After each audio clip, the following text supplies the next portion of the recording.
మేమంత బడ్జెట్కి వెళ్ళదలుచుకోవట్లేదు, అఫోర్డబుల్గా కావాలి అనుకుంటే మన కన్స్ట్రక్షన్కి తగ్గట్టు ఏ క్వాలిటీ స్టీల్ని ఎంచుకోవాలి. పెద్ద కన్స్ట్రక్షన్ అయ్యుండి లేదా మన హౌస్కి లాంగ్ లైఫ్ రావాలి అనుకుంటే స్క్రాప్ లేకుండా ప్యూర్ ఐరన్తో తయారయ్యి 500, 550, 550 డి గ్రేడ్ ఉన్న స్టీల్ వాడుకొని ఖచ్చితంగా స్టాండర్డ్ వెయిట్ ఉంటే దాన్నే ప్రిఫర్ చేసుకోవాలి.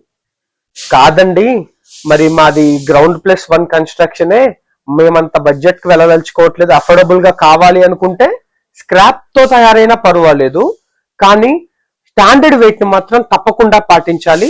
ప్లస్ ఆ బ్రాండ్ కెమికల్ కాంపోజిషన్స్ వీటి గురించి మినిమం కేర్ అయినా తీసుకుంటుందా లేదా అనే బ్యాక్గ్రౌండ్ చెక్ ఒకటి చేసుకోండి. ఈ 3 కనుక ఉంటే అఫోర్డబుల్ ఇల్లుకి హ్యాపీగా వాడేసుకోవచ్చు. లేదండి మాది జస్ట్ ఒక ప్రహరీ గోడ కన్స్ట్రక్షన్, ఒక చిన్న బాత్రూమ్ కన్స్ట్రక్షన్ లేదా టెంపరీ కన్స్ట్రక్షన్స్, ఈ విధంగా ఉంటే స్క్రాప్ తో తయారయ్యి లైట్ వెయిట్ మెటీరియల్ అయినా వాడుకోవచ్చు.